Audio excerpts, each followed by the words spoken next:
வணக்கம். இது crime time. நான் மகாலிங்கம் பொன்னுசாமி. வேலூரில் வனப்பகுதியில் பெண் ஒருவர் கொலை செய்யப்பட்டு புதைக்கப்பட்ட விவகாரத்தில் திடீர் திருப்பம் ஏற்பட்டிருக்கிறது. அப்பெண்ணின் கள்ளக்காதலனை போலீசார் கைது செய்திருக்கிறார்கள். இச்சம்பவத்தின் பகீர் பின்னணி என்ன?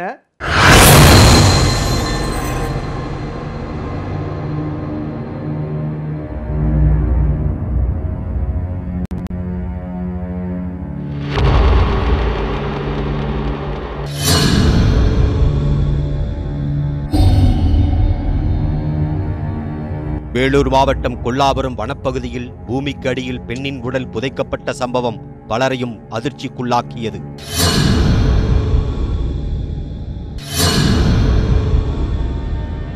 யார் அந்த பெண்? கொலை செய்தது யார்? குற்றவாளி சிக்கியது எப்படி?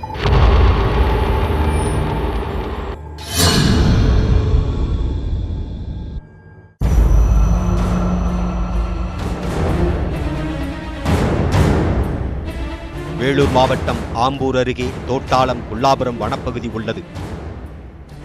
கடந்த 2ஆம் தேதி வனப்பகுதியில் இருந்து கடுமையான துர்நாற்றம் வீசி உள்ளது.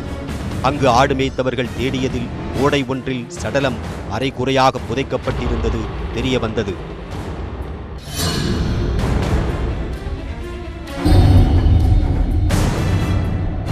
அதிர்ச்சியடைந்த அவர்கள் ஆம்பூர் கிராமிய போலீசாருக்கும் வருவாய்த்துறையினருக்கும் தகவல் கொடுத்தனர்.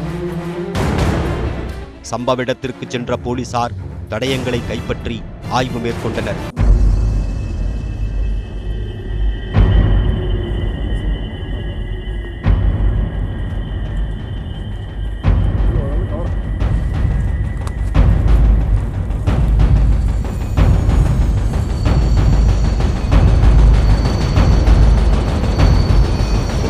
அப்போது இரவாகிவிட்டதால் புதன்கிழமை காலை சடலத்தை தோண்டும் பணிகள் தொடங்கின.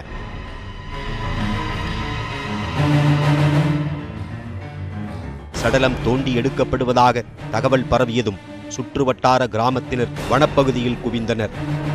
இதற்கிடையே ஆம்பூரை அடுத்த பாலூர் பகுதியைச் சேர்ந்த அண்ணாதுரையின் மனைவி செல்வி காணாமல் போனதால் அந்த சடலம் செல்வியாக இருக்குமோ என்ற சந்தேகத்தின் அடிப்படையில் அவரது உறவினர்களும் அங்கு திரண்டனர். அதிகாரிகள் வந்து சடலத்தை தோண்டி எடுப்பதற்கு தாமதமானதால் உறவினர்கள் சாலை மறியலிலும் ஈடுபட்டனர்.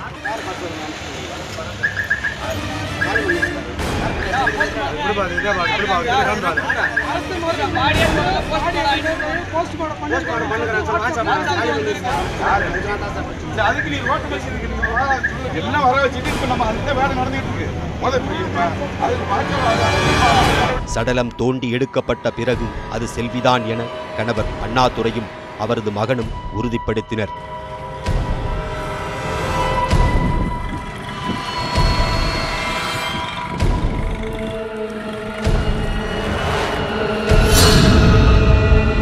பதுங்கியிருந்த செந்தில்குமார் மற்றும் அவரது நண்பர் சுதாகர் இருவரையும் போலீசார் பிடித்து விசாரித்த போது அதிர்ச்சிகரமான தகவல்கள் வெளியாகின.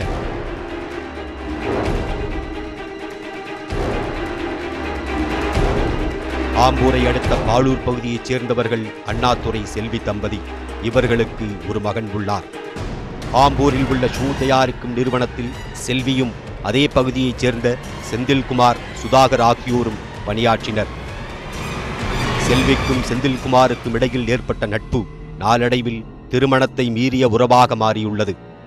அடுத்த சில மாதங்களில் செந்தில்குமாரின் நண்பர் சுதாகருக்கும் செல்விக்கும் உடல் ரீதியான தொடர்பு ஏற்பட்டுள்ளது. செல்வியின் நடத்தையால் மன உளைச்சலடைந்த கணவர் அண்ணாதுரை பலமுறை செல்வியை கண்டித்துள்ளார். எனினும் அண்ணாதுரையின் எச்சரிக்கையை செல்வி பொருட்படுத்தவில்லை. இந்த நிலையில் கடந்த 30ஆம் தேதி ஆம்பூர் அடுத்த மாதனூரில் வாரச்சந்தைக்கு சென்ற செல்வி வீடு திரும்பவில்லை. இதையடுத்து தனது மனைவியை காணவில்லை என கூறி ஆம்பூர் கிராமிய போலீசாரிடம் அண்ணாதுரை புகார் அளித்தார்.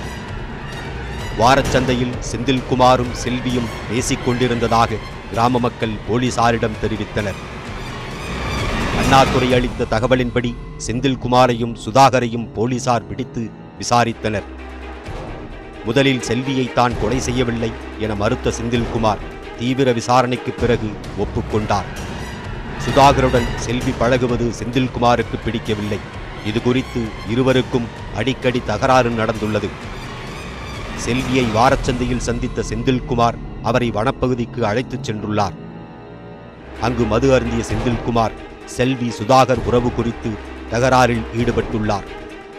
தகராறு முற்றிய நிலையில் செல்வியின் முந்தானையால் அவரது முகத்தை மூடியுள்ளார் செந்தில்குமார். பின் அதே வேகத்தில் அங்கிருந்த கல்லில் செல்வியின் தலையை வேகமாக மோதியுள்ளார். கல்லில் தலைமோதிய வேகத்தில் அதிகளவில் ரத்தம் வெளியேறி செல்வி அங்கேயே உயிரிழந்துள்ளார். அருகிலிருந்த ஓடையில் செல்வியின் சடலத்தை குப்புறத் தள்ளி மண்ணை போட்டு மூடிவிட்டு வீட்டிற்கு வந்துவிட்டார் செந்தில்குமார். இந்த செந்தில்குமார் 7 ஆண்டுகளுக்கு முன்பு வெங்கிலி பகுதியைச் சேர்ந்த ஒரு பெண்ணை பாலியல் பலாத்காரம் செய்து திருப்பத்தூர் ஜலகம்பாறை பகுதியில் துண்டு துண்டாக வெட்டி கொலை செய்து சிறைக்கு சென்றவர் என்கிறார்கள் போலீசார். செந்தில்குமாரை கைது செய்த போலீசார் அவர் மீது கொலை வழக்கு பதிவு செய்து சிறையில் அடைத்துள்ளனர்.